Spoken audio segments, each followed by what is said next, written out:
Padre, te damos muchas gracias en el nombre de nuestro Señor Jesucristo. Gracias, Señor, porque tú eres bueno. Gracias porque tú estás en medio de nosotros en este lugar.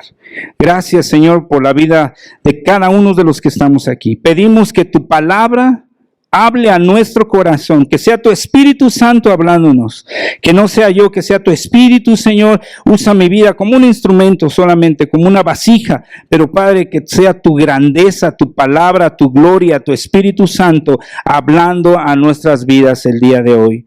Te adoramos y te bendecimos y en tus manos ponemos esta exposición. Prepara el corazón de cada uno de los que estamos aquí para aprender y recibir tu palabra.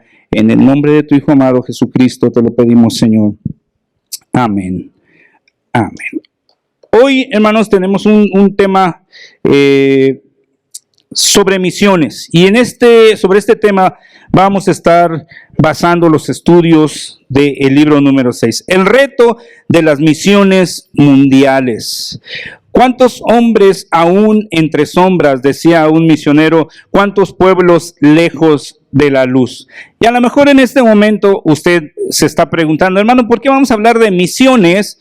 ¿Por qué vamos a hablar de aquellas personas que han estado en otros países o que se han ido a países donde el idioma es difícil de aprender y la escritura igual, como en China o en algunos otros países?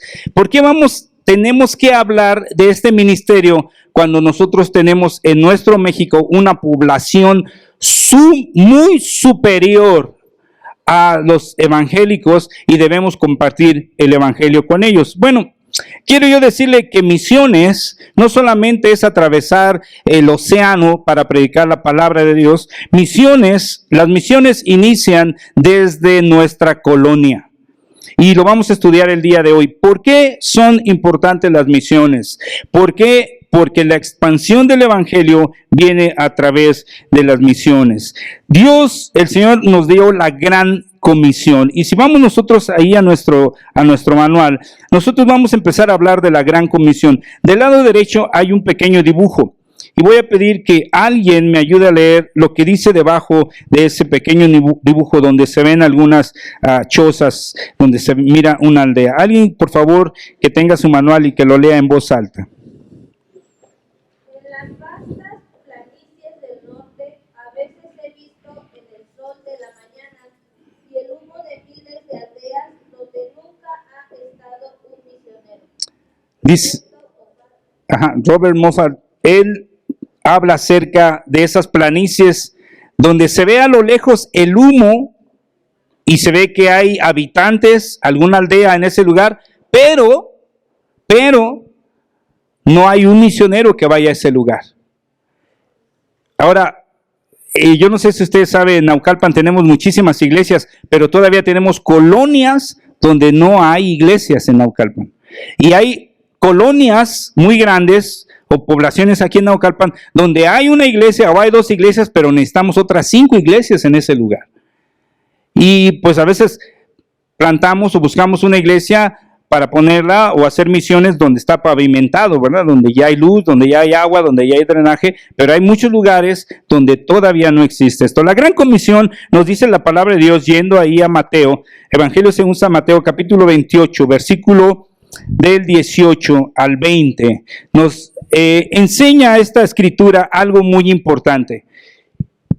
Mateo 28, 18, 20. Y Jesús se acercó y les habló diciendo: toda potestad me es dada, quiere decir, toda autoridad me ha sido dada en el cielo y en la tierra. Por tanto, id y haced discípulos a todas las naciones, bautizándolos en el nombre del Padre y del Hijo y del Espíritu Santo, enseñándoles, repito, enseñándoles que guarden todas las cosas que os he mandado. Y he aquí, yo estoy con vosotros todos los días, estoy con vosotros todos los días hasta el fin del mundo. Amén. Quizás, volviendo al mismo punto, quizás muchos de nosotros podemos decir, hermano, esos textos, ese versículo ese tema ya lo hemos trillado mucho en la iglesia. Bueno, qué bueno que ya lo sepamos, porque entonces el día de hoy vamos a hacer un plan de avance. Para que usted pueda avanzar, primero necesita tener el conocimiento, y una vez que ya tiene el conocimiento, entonces usted debe de avanzar, porque si usted se queda con el conocimiento y no está avanzando, entonces tenemos un grave problema. Es como el carro cuando ya está prendido, está encendido el carro, está el motor prendido, está listo para avanzar, pero no avanza. Tenemos un problema. Está mal algo, la caja de velocidades, el pedal del acelerador, algo está fallando. La máquina está funcionando, pero no está avanzando el vehículo. Algo está fallando. Si usted ya tiene el conocimiento y no estamos avanzando, algo está fallando. Algo está descompuesto, que hay que enderezar, hay que componer, hay que reparar, porque el mandato de nuestro Señor Jesucristo fue muy claro. Miren lo que dice en el punto número 1. Conocido como la Gran Comisión, es la clave para cada cristiano. Apunte los mandatos que se encuentran en este pasaje. ¿Cuáles son los mandatos que encontramos en este pasaje? Bueno, uno de ellos es id, implica evangelizar. Al decir id, es vayamos a evangelizar. Otro de ellos es hacer discípulos. Esta es la parte en la que estamos ahorita empezando en la iglesia. Porque sí vamos a evangelizar, vamos al hospital, salimos aquí a evangelizar, bueno, no todos, pero un porcentaje. Pero viene la otra parte, hacer discípulos. ¿Cuántos discípulos hemos hecho nosotros? Ahora, hacer discípulos no es dar clases, otra vez repetimos. Eso es ser maestro, uno le da clases, un maestro da clases, pero un discípulo enseña con su propia vida, vive, está pegado, y es lo que hemos estudiado ahorita en el grupo de los días martes. Hacer un discípulo es desvivirse por él. Es más, usted lo puede ver en las primeras hojas del manual, no lo ve ahorita porque no lo vamos a estudiar, pero léalo ahí en un principio cuando habla acerca del discipulado. Otro de los mandatos que tenemos aquí, ¿cuál es? ¿Cuál es? Bautizarlos. ¿Tenemos que bautizarlos? Sí, tenemos que bautizarlos. Entonces, ¿qué hacemos con los que vienen y se van y nunca los volvemos a ver? Hay que ir por ellos. Hay que visitarlos. Tenemos que ir a sus hogares. Tenemos no que perder el contacto. Y a mí me gusta mucho porque yo he visto familias que invitan a alguien a la iglesia y siguen el contacto con esa persona, y lo visitan, y le llaman, y oran con él, y se preocupan con él. ¿Sabe cómo un discípulo va a aprender a orar? Si usted le dice ora todos los días en la mañana, ¿sabe cómo va a aprender a orar ese discípulo?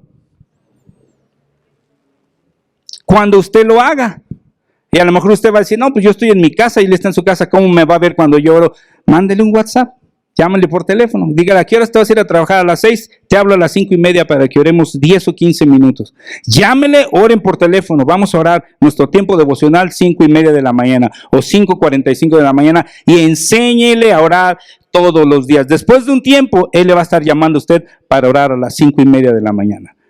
Amén. Estos hábitos son los que tenemos que hacer en la enseñanza del discipulado. Hay que bautizar, pero hay otra enseñanza más aquí, otro mandato. Enseñándoles que guarden todas las cosas. Hay que enseñarles a ellos. Y alguien dijo, un sabio dijo que no podemos enseñar lo que no hemos aprendido. Algunos podemos dar clases, pero no podemos enseñar lo que no hemos aprendido. Punto número 2, según este pasaje, ¿hasta dónde hay que ir? Este pasaje, si usted lo leyó bien, porque hay otro pasaje que dice hasta el fin del mundo, este no dice hasta el fin del mundo, este dice a todas las naciones. ¿A cuántas naciones hemos ido nosotros a predicar? Bueno, a mí el Señor me da el privilegio de ir cuando menos a unas 4 o 5, creo. Pero ir a las naciones a predicar el evangelio. ¿Por qué es importante ir? Porque Dios nos está llamando a nosotros para hacerlo. Ahora, aquí yo veo algo muy importante. Las misiones, hermanos, tienen esta forma. Las misiones se componen de las rodillas de los que oran, de las manos de los que dan y de los pies de los que van. Si usted no puede ir, usted puede orar. y puede dar. Si usted va a ir y dice, hermano, yo voy, envíenme a mí, entonces confíe que alguien va a dar y necesita orar. La oración, lo económico y la voluntad de las personas es importante para que se lleve a cabo las misiones. Tenemos que ir a las naciones. Yo no sé cuántos han visitado el Zócalo en días festivos, pero ahí en el Zócalo hay mucha gente de muchas naciones.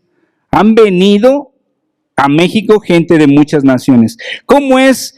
Por ejemplo, voy a tomar el ejemplo de mis hermanos de San Luis Potosí. ¿Cómo es que la gente, los suegros de mi hermano Lorenzo, allá en San Luis Potosí, cerca de Gilitla, conocen del Evangelio? Porque ellos les han estado predicando por teléfono. Y ellos han ido también allá a compartir. Entonces, si no hay quien vaya y les predique, nunca van a saber. Lo que tenemos que hacer es alcanzar a los perdidos. Ahora, ¿cómo es que la palabra va a llegar hasta allá, hasta Gilitla? Porque ellos llegaron aquí a México y no son de la Ciudad de México, tienen familiares allá. Usted tiene familiares, ¿cuántos son de Guanajuato? Del estado de Guanajuato, amén. ¿De Michoacán? ¿No hay michoacanos? Allá atrás uno. ¿Del norte? De Nuevo León, de Chihuahua, de Sonora. No digan que todos son chilangos. De Puebla, amén. Pues de Tlaxcala, de Guerrero. Ahí está mi hija de Guerrero. De Oaxaca. ¿De veras hay hermanos de Oaxaca? Amén, gloria a Dios. De Tabasco, de Veracruz. Sí, de Veracruz, Brody. Hay hermanos de Veracruz. ¿Cómo van a saber allá cuando mis hermanos vayan a compartir la palabra de Dios? Podemos hacer misiones locales, podemos hacer misiones nacionales y podemos hacer misiones internacionales. Vamos al punto número 3, es decir, pensar en dejar la familia y las comodidades e ir tan lejos a gente que tal vez no quiere recibir ni oír de Dios. ¿Qué autoridad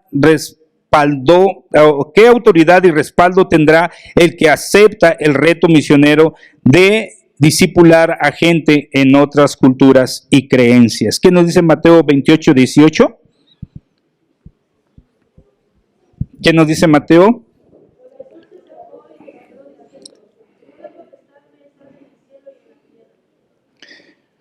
Aquí lo tenemos enfrente, ¿no? ¿Con qué autoridad y con qué respaldo vamos a ir?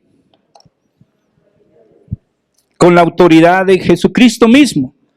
Toda potestad me es dada.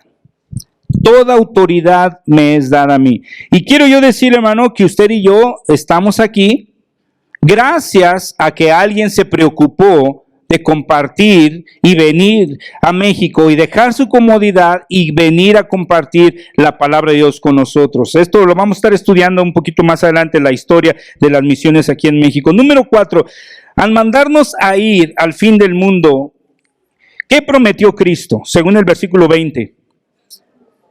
¿Qué prometió en el 28:20? Yo estoy con ustedes. El que nos manda a ir hasta el fin de la tierra es nadie más que Jesucristo, creador del mundo, el que dio su vida por cada alma y resucitó de los muertos. Nuestra autoridad de predicar en lugares opuestos al evangelio viene de él mismo, y no solo esto, también promete estar a nuestro lado siempre hasta el lugar más lejano. Cuando el Señor Jesucristo habló con los discípulos y les dice, vayan hasta el fin del mundo, prediquen el evangelio a todas las naciones, hagan discípulos. Él no estaba confiando en nuestras capacidades, Él no estaba confiando en nuestras fuerzas. Él no me estaba mirando a mí y dijo, sí, Benjamín sí puede ir allá a la sierra y predicar. No, fácil para él. No es cierto. Él estaba enviándonos en sus fuerzas. Fíjense que el día de ayer, por fin, después de 4 años, pude localizar a un matrimonio que les había hablado muchas veces por teléfono, no me contestaban. Ellos son de Guerrero Después platicaré un poquito más el testimonio. Pero hace 4 años que yo los vi, que yo estuve predicando en un congreso ahí en Guerrero, en Arcelia Guerrero, ellos estaban empezando una pequeña obra en Toluca. Es un matrimonio joven, tenían un bebé. Estaban empezando una pequeña obra allá en Toluca. Y cuando yo platiqué con ellos, me dijo, no, pastor, estamos ahí en Toluca, estamos empezando, nos estamos reuniendo en las casas. Hace 4 años, en el 2016. Y para mí fue muy curioso porque, pues, no eran jóvenes con mucha experiencia, estaban saliendo de algunas situaciones problemáticas en su matrimonio. Y dije, pues hijo, échenle ganas, sigan predicando la palabra de Dios. El día de ayer que finalmente los pude localizar, ellos hace unas cuantas semanas acaban de inaugurar en Toluca un santuario, un área, un templo para más de 1,000 personas en 4 años. Y están abriendo otra obra más en Morelia, Michoacán. Y él me decía, pastor, es que ahorita sí no sabemos cómo hacerle porque estamos terminando el culto, el servicio en la tarde, porque ellos se reúnen a las 12 del día y a veces salimos corriendo para alcanzar a Morelia, llegar al servicio a las 6 de la tarde el domingo. Ahora, yo me pregunto, ¿es un matrimonio como el suyo? Muy similar, quizás con menos experiencia de la que usted tiene. ¿Por qué ellos están avanzando de esta manera, compartiendo el evangelio y creciendo y expandiéndose y haciendo misiones en el país? Ellos dos son de Guerrero, de Arcelia Guerrero. Haciendo misiones en el país. ¿Y por qué usted y yo hace 4 años seguimos sentados aquí mirando al que predica, escuchando al que predica y en este lugar? ¿Cuál es la diferencia? ¿Ellos creen en otro Jesucristo que nosotros no creemos? ¿Ellos tienen una autoridad, un poder que nosotros no tenemos? ¿Ellos tienen un mega superpastor que nosotros no tenemos? ¿A ellos sí les dan dinero para ir? Van a conocer ustedes al pastor de ellos, primero Dios. Quizás va a estar en noviembre predicando aquí con nosotros. Ellos no están recibiendo el soporte económico de nadie. Entonces, ¿qué es lo que está pasando? La única diferencia, hermanos, es que ellos le han creído a la palabra de Dios. Ellos han creído en lo que Dios los llamó a hacer. Ellos no están esperando a que alguien les diga, tú eres esto, tú eres el otro, tú tienes este cargo, tú esto, tú tienes autoridad porque yo te la estoy dando. No, la autoridad la tenemos de parte de Dios. Pero estamos amando más nuestro nombre, nuestra comodidad, nuestra familia, nuestras cosas, nuestra iglesia, nuestro templo. Estamos amando más que las almas que se están perdiendo. Esa es la única diferencia. Dice el punto número 5, que Jesús prometió dar el poder del Espíritu a sus discípulos y después les dio un mandamiento. ¿Cuál fue? Esto nos lo dice ahí en Hechos, su capítulo 1, versículo 8. Y dice, pero recibiréis poder cuando haya venido sobre vosotros el Espíritu Santo y me seréis testigos. ¿En dónde? En Jerusalén. ¿En dónde? En toda Judea, lea bien, no nada más en Judea, es en toda Judea, en Samaria y hasta lo último de la tierra. Pero recibiréis poder. Mire, ya viene la Semana Santa, ya está asomándose la Semana Santa para el próximo mes. Y muchos decimos, qué bueno que ya viene Semana Santa porque ya quiero descansar, quiero que se acaben las clases, ya quiero tomar mis vacaciones. Viene la Semana Santa, 50 días después de la resurrección de nuestro Señor Jesucristo, ¿qué se celebra? ¿Alguien sabe? El Pentecostés. ¿Y qué es el Pentecostés? Alguien póngase de pie rápido y dígame ¿qué es el Pentecostés? Voy a empezar a dar galletas y paletas también los domingos para que los hermanos participen. A ver, hermanos, ¿qué es el Pentecostés? Póngase de pie, hermano, y díganos.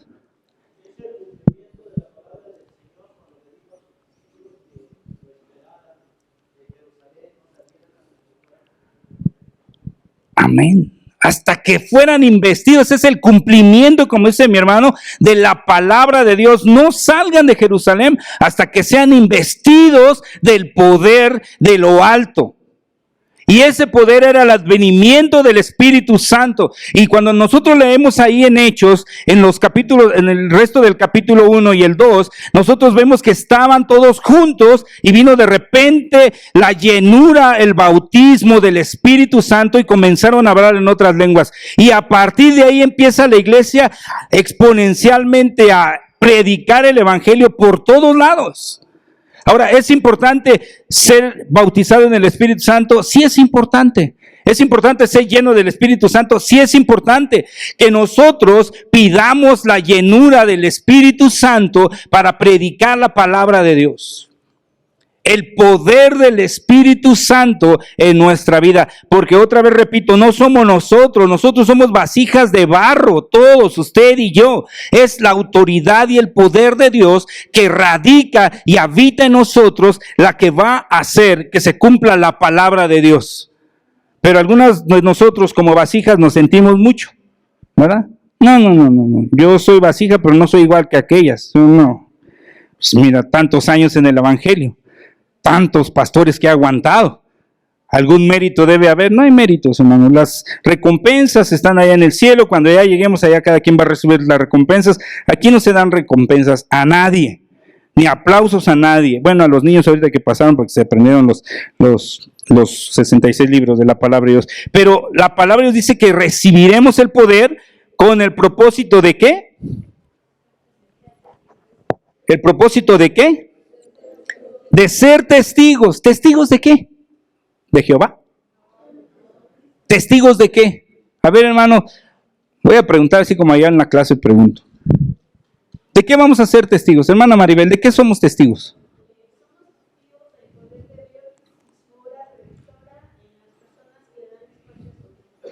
Amén.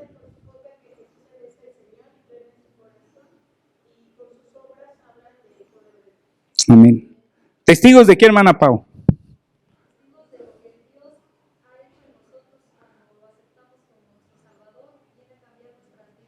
De lo que Dios ha hecho en nosotros. ¿De qué más somos testigos, hermano Miguel? De que Él vive. Hay tantas cosas de las que nosotros somos y podemos ser testigos. Principalmente ya lo dijeron mis hermanos. Pero hablar de lo que Dios ha hecho en nuestra vida, eso nos obliga a ser testigos y decir, creo en un Dios que sana, como testificó mi hermana. Creo en un Dios que hace su voluntad por encima de la mía y de cualquier modo me consuela. Creo en un Dios que me ha llamado a predicar la palabra y me respalda porque Él dice que va a estar conmigo hasta el fin del mundo. No lo digo yo, lo dice la palabra de Dios. Hermanos, y eso es tan importante que usted entienda que la palabra que se predica aquí no la estoy diciendo yo, es lo que dice la palabra de Dios, porque a veces la gente se enoja con uno. Enójese con la palabra de Dios, porque eso es lo que dice. La palabra dice que no nos va a dejar Él y por eso recibimos el Espíritu Santo de Dios para poder ser testigos, para testificar. Ahora, si nosotros vamos a testificar, tenemos que ser bien claros en lo que vamos a testificar. Número 6, Jesús les mandó a dar testimonio de Cristo en Jerusalén, en toda Judea, en Samaria y hasta lo último de la tierra. El mandato de hacer discípulos de todas las naciones, llevando el evangelio hasta el fin de la tierra, está bien claro, sin equivocaciones.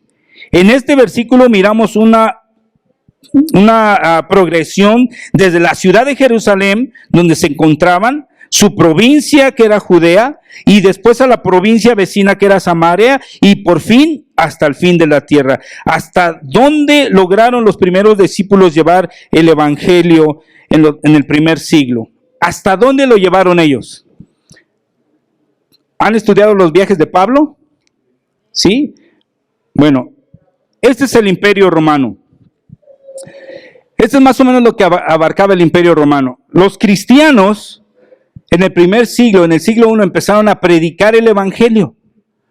empezaron a compartir el evangelio en esta extensión que tenía el Imperio Romano. ¿Por qué? Porque había embarcaciones que podían transitar de un lado al otro del mar, de los mares y de los lagos, pero también porque los romanos fueron los primeros que hicieron calzadas. Entonces ya podían avanzar los carros, carretas, caballos, y ellos fueron los que empezaron a ampliar el imperio. Pero hay un video que yo quiero que usted vea, aparte, de cuánta gente, cuántas personas llegó a ver en ese tiempo y cómo hemos crecido nosotros. Porque aunque nuestros hermanos quisieran evangelizar a muchos, no podían evangelizar. Y aquí vamos a ver progresivamente en este video cómo es que empezó a avanzar. ¿Cómo es que empezó a avanzar? Se me fue el técnico, ¿eh?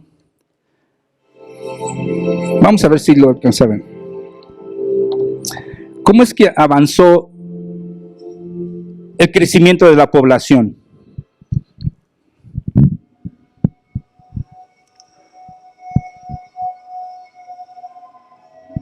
Esos son los años antes de que viniera nuestro Señor Jesucristo. La población realmente era muy pequeña. Unos cuantos descendientes de Abraham, de las tribus. Y cuando brinque a la siguiente imagen, usted va a ver tácitamente cómo empieza el crecimiento exponencial de la población, y la va a marcar hasta el 2015. En el año 1, ahí empieza a marcar, donde subió esa línea, de ahí abarca el año 1 de nuestra era.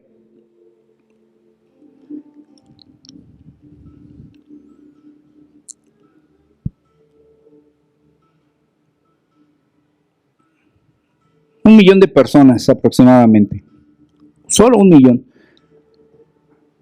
Había algunas razas reconocidas como el Imperio Romano y otros más. Si usted alcanza a ver la línea acá abajo, por el año 100, el año 200, alrededor de 182 millones.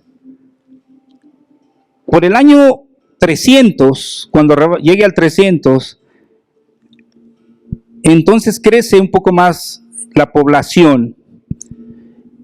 Y en algunos puntos, como en ese, decrece por cuestión de las guerras y enfermedades. Pero en cuanto empieza a avanzar hacia nuestra época, nosotros vamos a ver que a partir del año 1700, 1800, 1900, es que se dispara el número de población.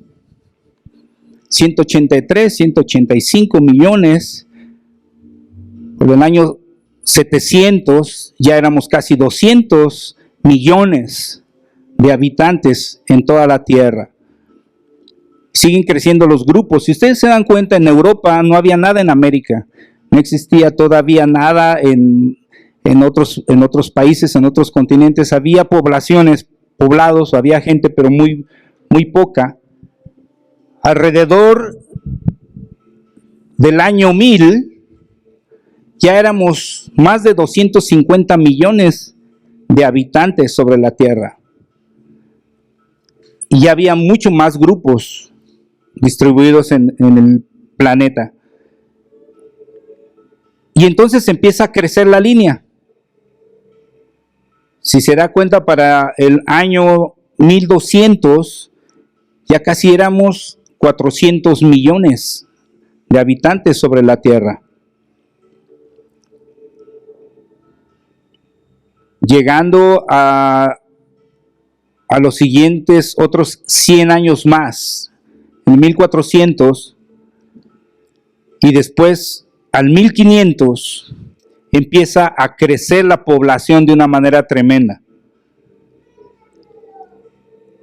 Empieza a ver los números arriba, cómo avanzan de rápido. Para el año 1600 ya rebasábamos los 500 millones de habitantes.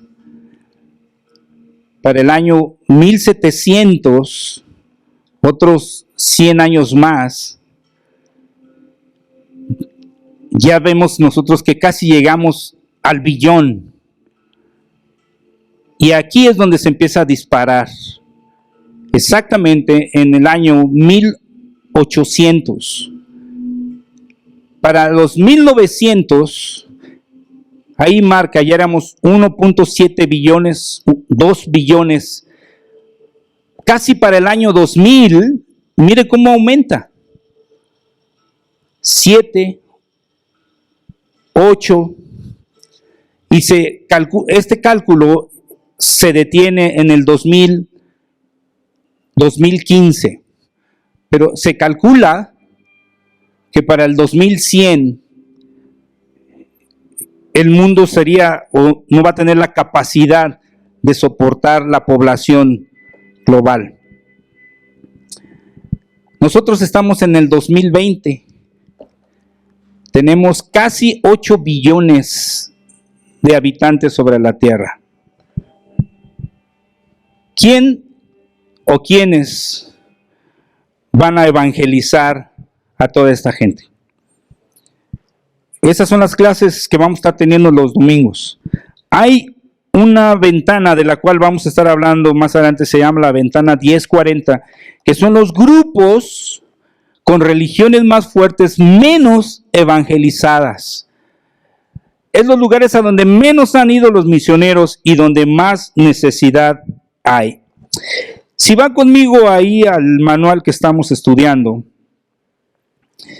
esta tarea nos la dejaron a nosotros la iglesia primitiva. Ellos no pudieron evangelizar lo que usted y yo podemos evangelizar el día de hoy. ¿Qué es un misionero? Dice el punto número 7. ¿Qué es un misionero? ¿Alguien tiene idea de qué es un misionero?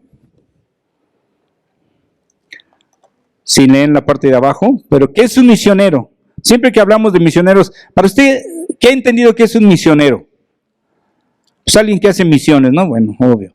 Pero, ¿qué es un misionero? Sí, hermana. ¿Es alguien que sale a las naciones a predicar el evangelio? ¿Ok? ¿Alguien más tiene una idea de qué es un misionero? ¿Alguien que tiene la visión de llevar el evangelio a las misiones, hermana?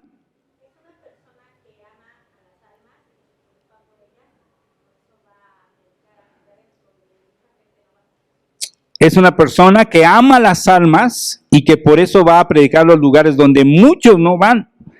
Me gusta esa explicación. Un misionero es un hombre o una mujer llamado para servir a Dios en la plantación de una iglesia. Una iglesia no tiene que ser de 1000 miembros, puede ser de 5, de 10, de 20, de 30. Por ejemplo, en Turquía, en Turquía es muy difícil plantar una iglesia. Así que si plantáramos una iglesia, enviáramos un hermano de aquí y nos dijera, hermano, tenemos 5 miembros en la iglesia, hermanos, y vamos a ser los más felices del mundo. Los más felices del mundo, porque alcanzar un alma en un país como Turquía o en los países musulmanes, alcanzar a alguien que se convierta es todo un triunfo y a veces toma toda la vida. Porque en muchos de estos países, primeramente uno tiene que ser amigo de ellos y para ser amigos cuestan años de convivir y compartir con ellos. Usted no puede evangelizar sino con sus propios hechos nada más. Porque si usted evangeliza abiertamente, pues nos lo van a mandar en un cajón de regreso. Dice el punto número 7, un misionero es un discípulo enviado por Dios y su iglesia, por Dios, ¿y qué? ¿Y qué? A ver, discípulo enviado por Dios y... esa parte no soy yo. Sí, que Dios lo mande y a ver quién lo sostiene, ¿no? Es un discípulo enviado por Dios y... Ahí no diga por su iglesia, ahí quiero que diga por nosotros, porque vamos a enviar misioneros. Es un discípulo enviado por Dios y por nosotros que cruza fronteras de geografía, cultura, religión, idioma y de cosmovisión a fin de evangelizar, establecer y fortalecer la iglesia integralmente. Esto fue tomado de las misiones mundiales. de Guillermo Taylor. Pero quiero que vaya entonces, hermanos, a la siguiente página y vamos a hablar de un mundo sin Cristo. Nosotros estamos muy acostumbrados a hablar de Cristo, de Jesús. Y es un lenguaje que aunque lo hablamos con gente que no es evangélica o no es cristiana, ellos conocen de Dios y del Evangelio. Y así que no es nada raro hablar con ellos de Cristo. Ah, que Cristo, ah, sí, ah, el Señor Jesucristo, ah, sí, ya viene Semana Santa. Pero en otros países, decir la palabra Cristo es suficiente para que le corten la cabeza. Entonces, aunque nosotros estamos bien familiarizados, hay un mundo entero sin Cristo. Millones, y me atrevo a decir que billones, están sin conocer siquiera la palabra Cristo.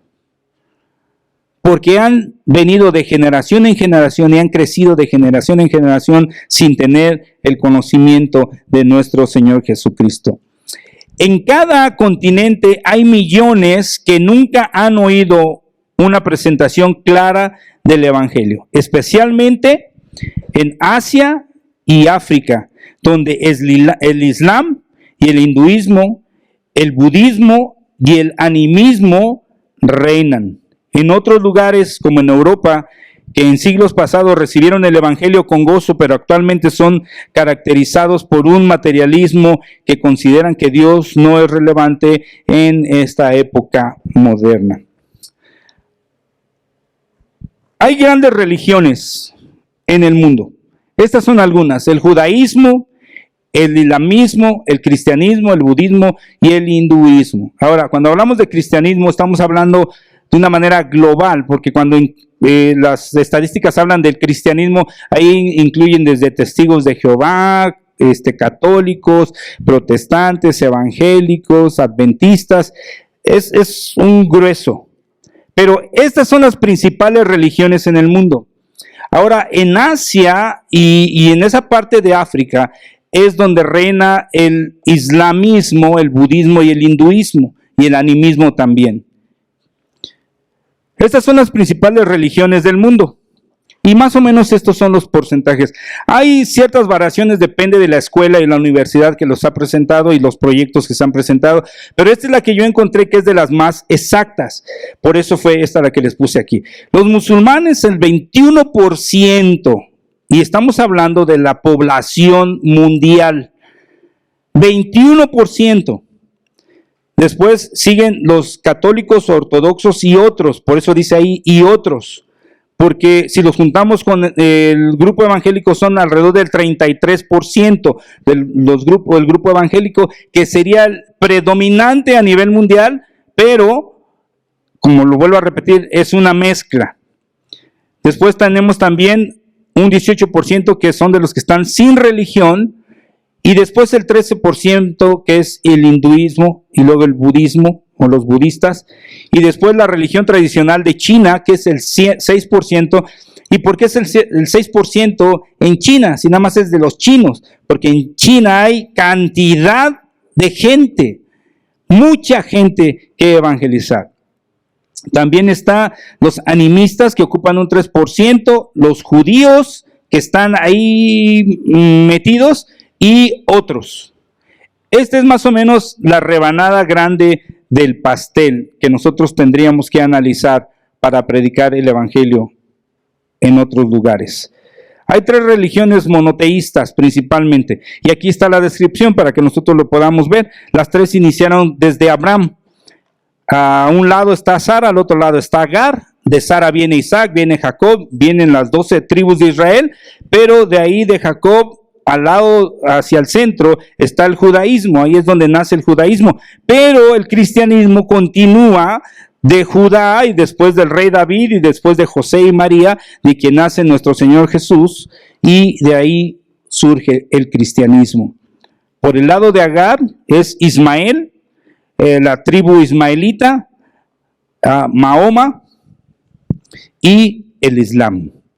Estas 3 religiones son las que tienen, o son monoteístas, y son de las que tienen una predominancia y una similitud de creer en un solo Dios. Y son, hermanos, de las que más arrastran o difícilmente se pueden quebrar. Por ejemplo, lo que es el Islam. Yo no sé cuántos saben cuánto ha crecido el Islam aquí en México. Aquí en México, tan lejos, ahora hay lugares donde se enseñan los principios del Islam.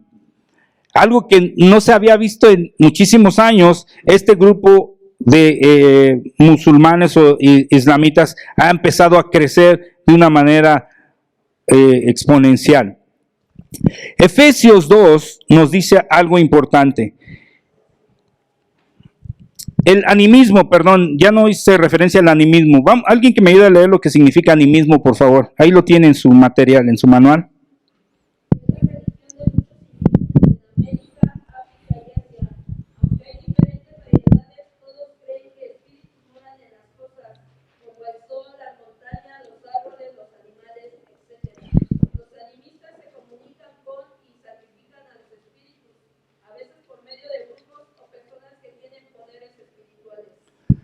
¿Le suena el animismo? ¿Conoce animistas aquí en México? Muchos. Hasta se anuncia, ¿no? Ahora en el Facebook y en otros lugares ahí sale. Hay muchos animistas, muchos. Y cuando se acercan las fechas, pues claves, hay que ir a la pirámide del Sol y de la Luna, y etcétera. Vamos a continuar con nuestro estudio. En el punto número 8 dice, ¿en qué condiciones se encuentran las almas sin Cristo? Según Efesios 2, 1 y 2. ¿Cómo se encuentran las almas sin Cristo? Mira, aquí tenemos el versículo, los versículos 1 y versículo 2 del capítulo 2 de Efesios. Y dice, y Él os dio vida. Dios nos dio vida a nosotros. ¿Cómo estábamos nosotros? Cuando estábamos muertos en nuestros delitos y en nuestros pecados. Apenas el martes estudiamos esto con el grupo. En los cuales anduvisteis en otro tiempo siguiendo la corriente de este mundo. Déjeme detenerme aquí un momentito, hermano. Si usted no está viviendo una vida en Cristo Jesús, usted lo está arrastrando la corriente del mundo. Dígame lo que sea. Dígame, no, hermano, no, yo estoy firme en el Señor. No, yo sí voy a la iglesia. No, hermano, yo soy cristiano. Lo está arrastrando la corriente del mundo.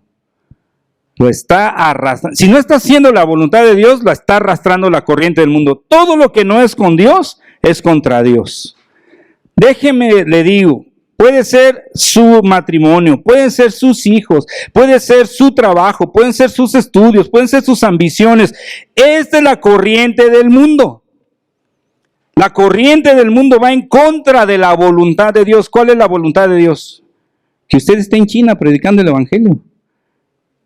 Que usted esté en Dubái. Muchos quieren conocer Dubái. En Dubái necesitamos misioneros también. Hay gente rica, pero hay gente muy pobre en Dubái. Porque de Dubái nada más nos enseñan los edificios así, los rascacielos y los fraccionamientos como La Palmera y todo eso que está sobre el mar. Pero hay gente que necesita de la palabra de Dios. Es más, hay latinos y hay mexicanos en Dubái que nadie les está compartiendo el evangelio. Si usted se quiere ir a Dubái, le juntamos el boleto para que vaya. De verdad, para predicar el evangelio, después del curso que le vamos a dar, claro. En la corriente de este mundo, conforme al príncipe del aire. ¿Quién es el príncipe del aire? Satanás. El espíritu que ahora opera en los hijos de desobediencia. Hermanos, algo que es tan importante, y lo voy a volver a recalcar en este momento, es que usted y yo estamos aquí porque Dios nos llamó. Amén. Dios nos salvó. Amén. Amén. ¿Usted está de acuerdo conmigo que Dios lo salvó?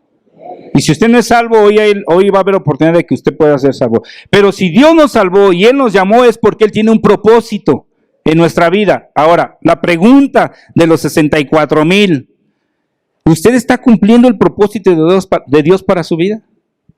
¿Está dando los pasos en el propósito de Dios?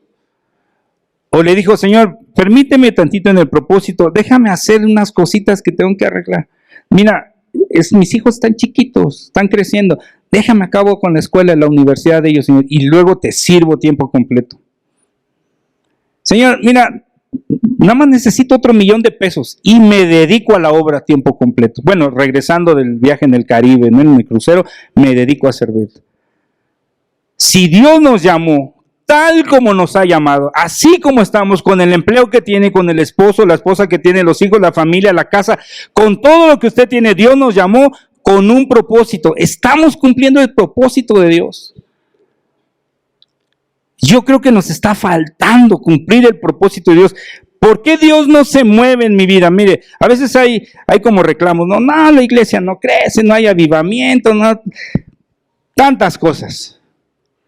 Y yo le digo algo, hoy me paré ahí para darle la bienvenida. Nuestro hermano Abraham salió, estuvo muy enfermo, estaba recostado ahí atrás, descansando. No sé si usted se dio cuenta, pero estuvimos orando por mi hermano, que ha estado un poquito delicado. Por eso yo me paré ahí, a veces mi hermano Abraham se para ahí. Los hermanos orando aquí y unos cuantos orando aquí al frente. Sí había varios en la nave, platicando, cotorreando, diciendo, acordando. Muchos llegaron tarde, llegamos a la iglesia, pues llegué temprano, 5 minutos antes.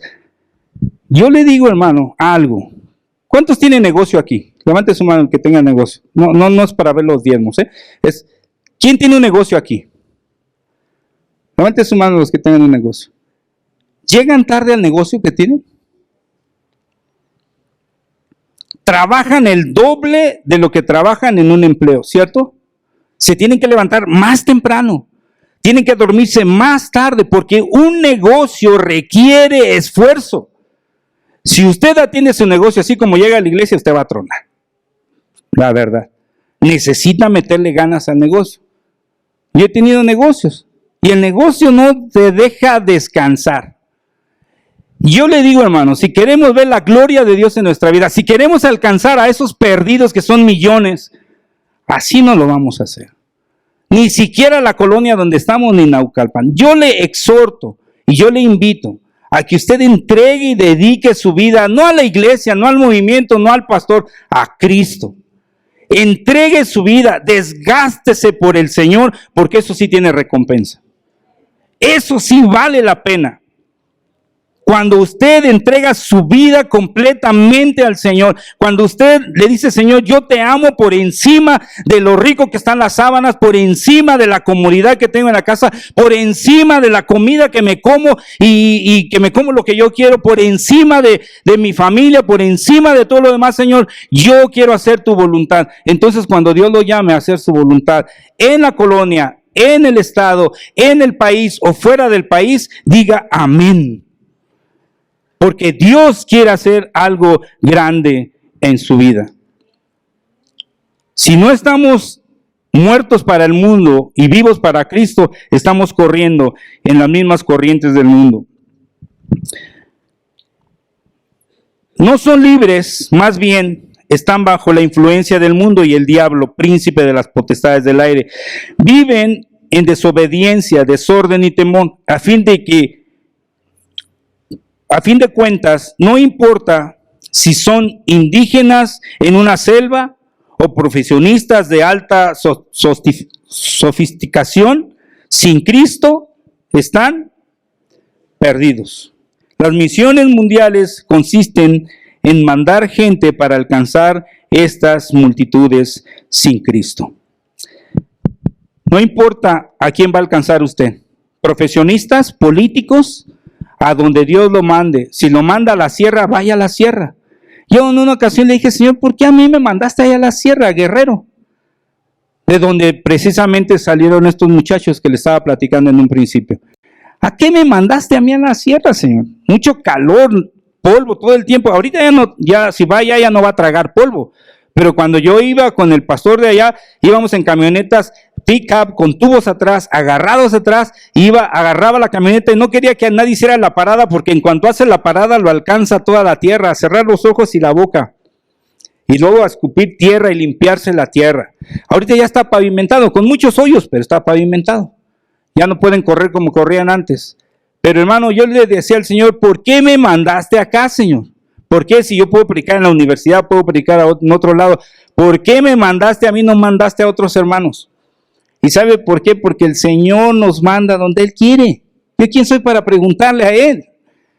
Después de ahí me mandó a Estados Unidos, yo no quería ir, ya me había gustado comer polvo, yo no quería ir a Estados Unidos, pero Dios hace lo que quiere en nuestras vidas. Hay un video que quiero que vea. Ponga mucha atención en este video, hermano, por favor.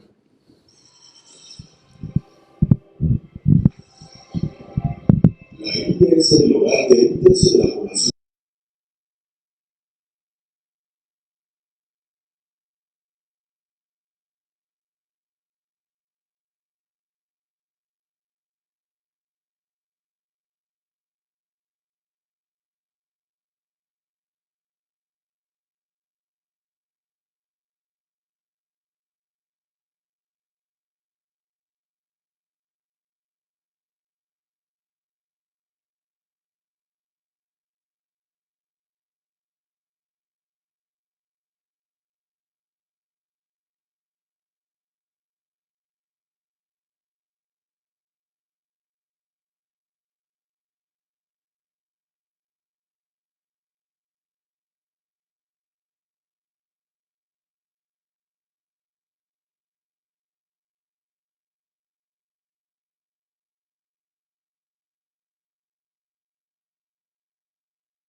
Este testimonio, hermanos, de Josie, es un testimonio como muchos, pero usted y yo no sabíamos.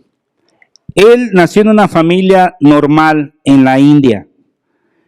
El sueño de él no era ser misionero ni predicar el evangelio. El sueño de él era convertirse en un gran empresario y lo logró. Se fue a Australia, se casó con Jenny y Jenny le dice a él, vámonos de luna de miel a la India. Yo no conozco toda la cultura hindú, vámonos. Fueron y ahí es donde conoce a este muchachito que 3 años después de haberlo conocido, cambia el giro de su vida. ¿Usted había oído hablar de él, de Josie? Yo sé que no. Ese video no lo puede descargar en YouTube.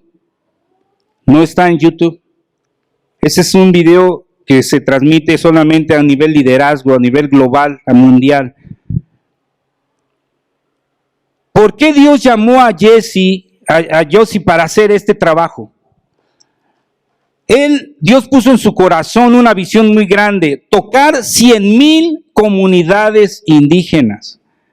100,000. Yo le puedo pasar, después si quiere podemos ver este video completo de la predicación de él, porque él habla por qué Dios lo llamó. 100,000 comunidades para el 2030. Estamos en el 2020, faltan 10 años. 100,000 comunidades. Él en este momento, ellos han plantado más de 20,000 iglesias. Y está entrenando a más de 6,500 líderes. ¿Él cree en otro Dios que no creemos nosotros? ¿Qué es lo que está pasando entonces con nuestra visión de alcanzar al mundo y a Naucalpan para Cristo? ¿Por qué Dios se puede mover en la vida de él en la India y tocar los lugares más remotos en la India? ¿Y por qué no está sucediendo eso con nosotros? ¿Por qué Dios no se está moviendo de esa manera en nuestra vida? ¿Seremos nosotros diferentes a Él?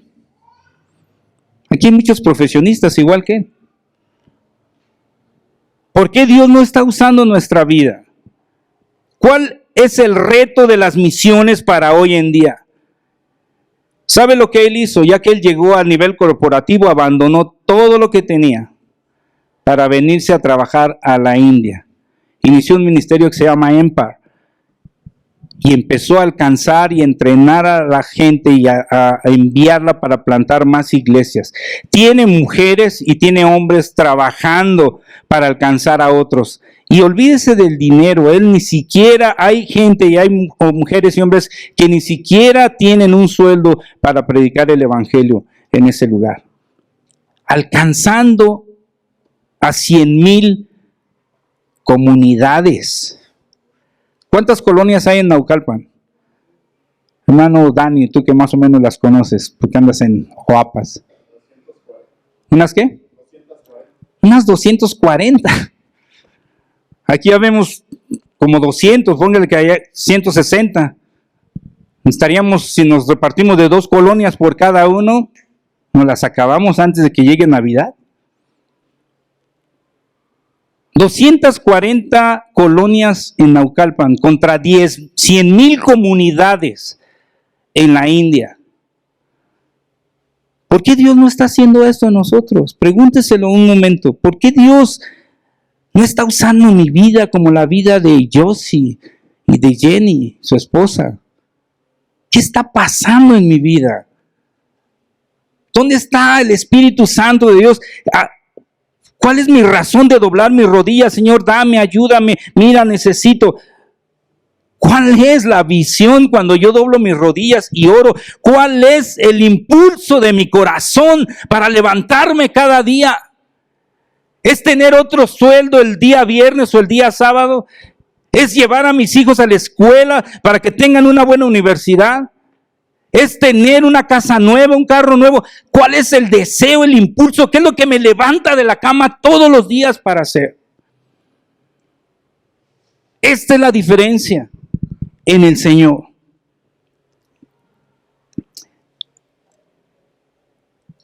Hay 4 pensamientos aquí que quiero leer. Los tiene ahí en su libro. Las almas que mueran hoy no podrán escuchar mañana el evangelio. Esto lo dijo un misionero anónimo. Oswald Smith dice: hablamos acerca de la segunda venida de Cristo cuando la mitad del mundo no sabe de la primera venida. Ya estamos hablando de la segunda venida. Y la mitad de la población de nuestro planeta, más de 3 billones, ni siquiera han oído de la primera venida, del nacimiento virginal de nuestro Señor Jesucristo. Dice Carl Henry: el evangelio solo son buenas noticias si llegan a tiempo. Si llegan después, no sirven de nada. Y yo doy gloria a Dios porque la hermana de mi hermana Gloria, Gavina, entregó su vida a Cristo. Ella confesó al Señor como su Salvador. Así que yo sé que un día la vamos a ver, hermana. La palabra de Dios dice que no morimos en el Señor, dormimos en el Señor. Y un día delante de Dios en el cielo, a lo mejor yo llego antes que ustedes, voy a poder ver a mi hermana y la voy a poder abrazar y felicitar y bendecir, y nos vamos a gozar en el Señor. Porque todos los que estamos aquí vamos a morir, hermanos. Eso que ni que unos antes, otros después, todos vamos a partir de este lugar. Y espero que cuando nos vayamos, hayamos dejado un legado espiritual y tengamos algo de recompensas en el cielo. Dice Robert Moffat: oh, que yo tuviera 1,000,000 de vidas y miles de cuerpos, todos ellos dedicados a ningún otro empleo, sino a predicar a Cristo, a estos abatidos, despreciados, pero amadas almas. Estas son palabras de los misioneros, de los hombres que han estado ahí en misiones. Romanos 1:16 nos dice algo hermoso. Pablo dijo: no me avergüenzo del evangelio porque es poder de Dios para salvación a todo aquel que cree. Lo que está en juego en las misiones mundiales es la salvación de las almas perdidas, o sea, el destino eterno de las personas. Yo no sé si este tema, hermano, toca en alguna manera su corazón. Yo no sé si el Espíritu de Dios, la palabra de Dios, está hablando a su corazón. Gastamos mucho tiempo en otras cosas y estamos dejando de lado predicar el Evangelio y hacer discípulos. El propósito que tenemos para este año es abrir centros de predicación que se conviertan en iglesias.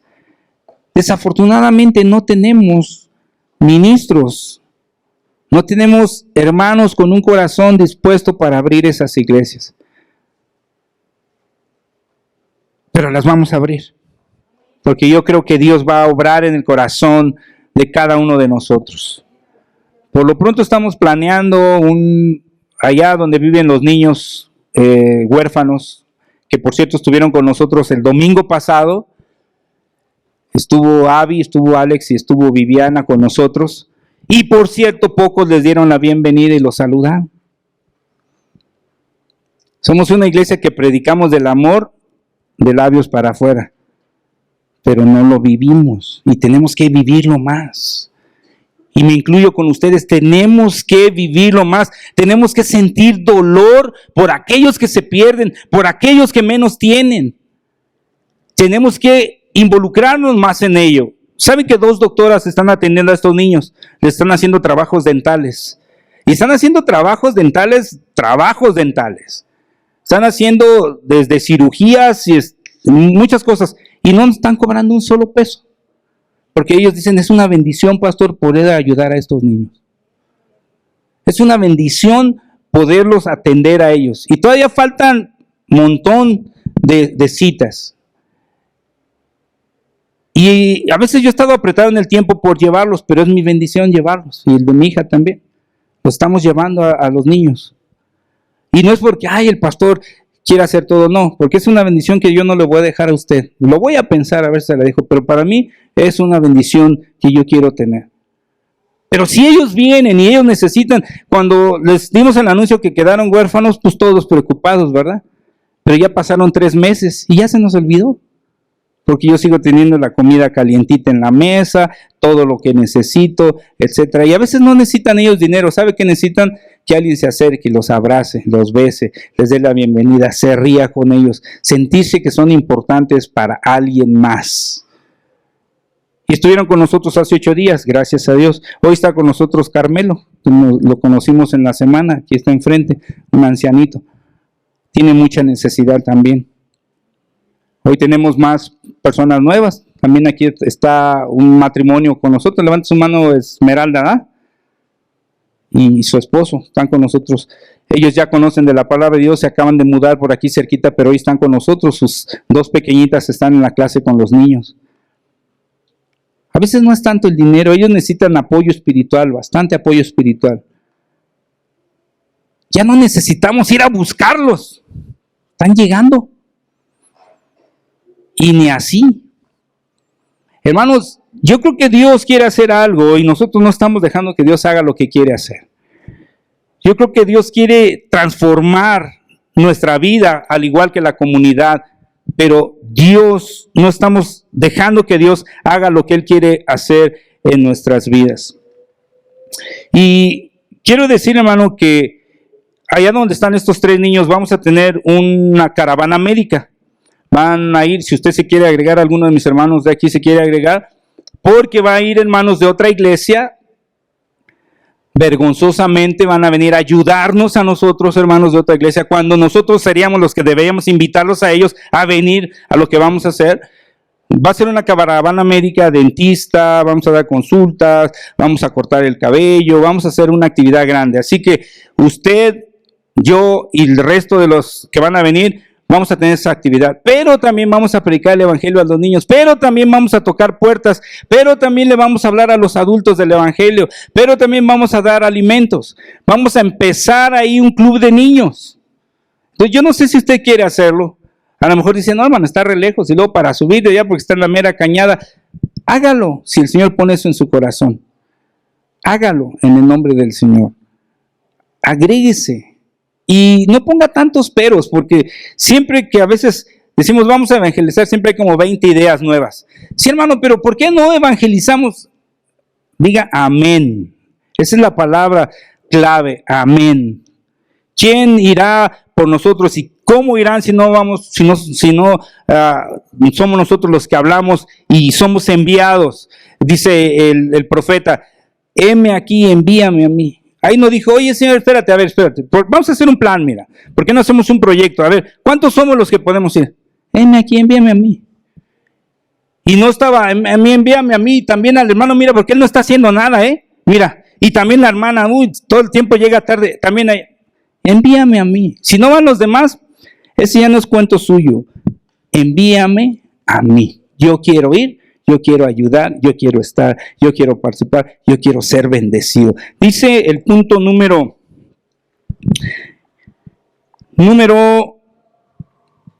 12.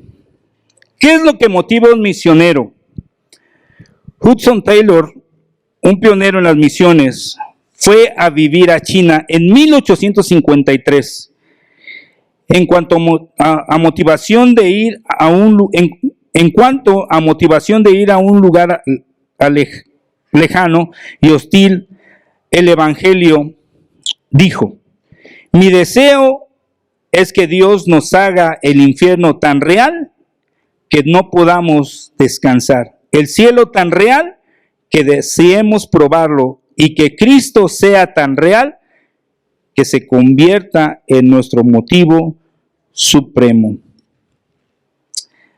Vienen algunas preguntas ahí. ¿Qué siente al leer esta lección? ¿Sería posible para usted formar parte de este movimiento misionero? ¿Por qué sí o por qué no? Quisiera escuchar dos opiniones, solamente dos.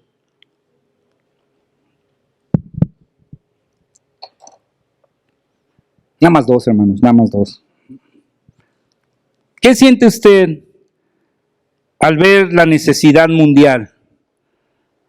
¿Qué siente usted al ver que Dios está usando y moviendo la vida de otros y que su vida se está oxidando en el Señor? ¿Cuál es nuestro sentimiento ante esto? A lo mejor el primer sentimiento es frustración, pero ¿qué más le hace sentir el Espíritu de Dios en su corazón? Quisiera que lo compartiera, hermano. Un hermano o hermana valiente, dos que quieran compartir algo. Mi hermana Maribel y después mi hermano Lalo.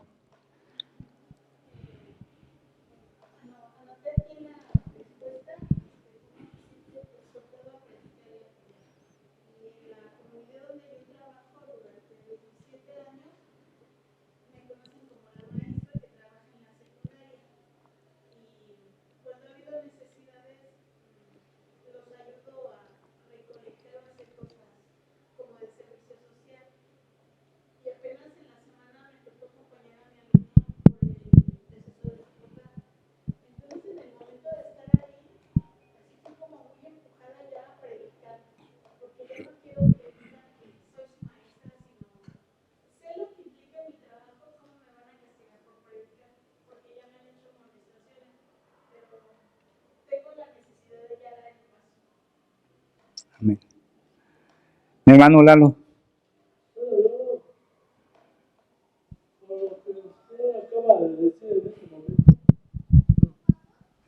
Por lo que usted acaba de decir en este momento, que hay tanta necesidad de dar a conocer a Dios, a Jesucristo, siento mucha tristeza.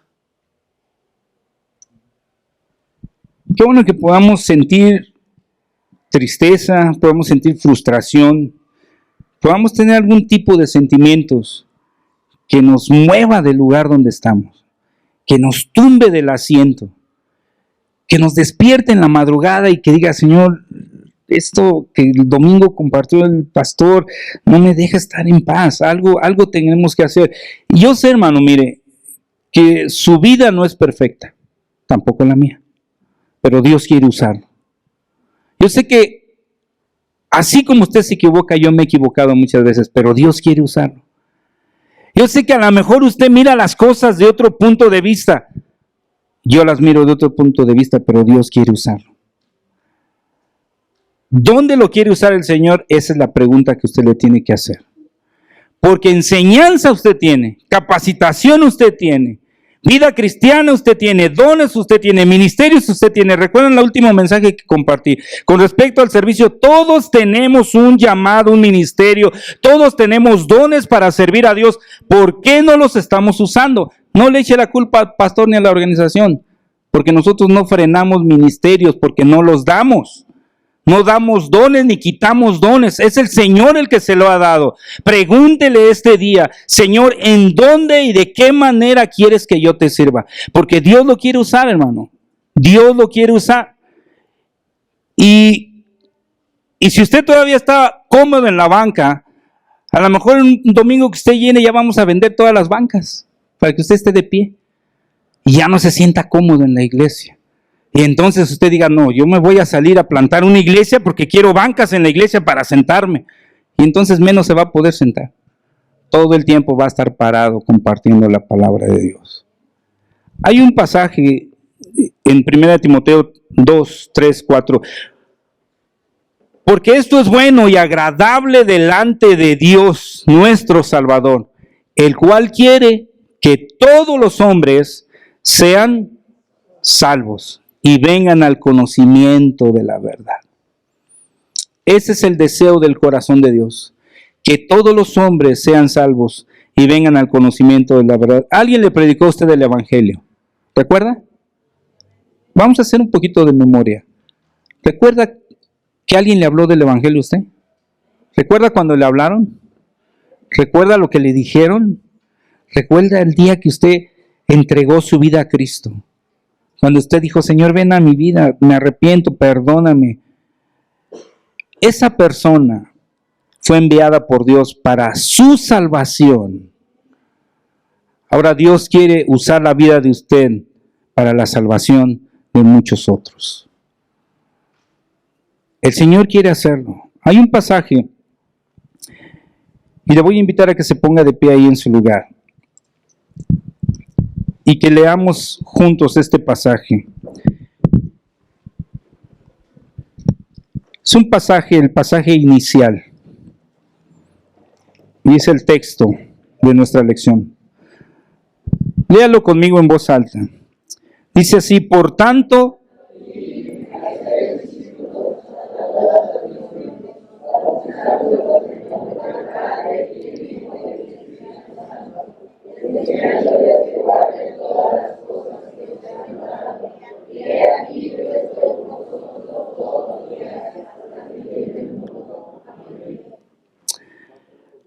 otra vez vamos a leerlo. Pero hermano, estas palabras no son mías. Estas palabras son del Señor Jesucristo para usted y para mí. Por tanto, id y haced discípulos a todas las naciones, bautizándolos en el nombre del Padre y del Hijo y del Espíritu Santo, enseñándoles que guarden todas las cosas que os he mandado. Y he aquí, yo estoy con vosotros todos los días, hasta el fin del mundo. Amén.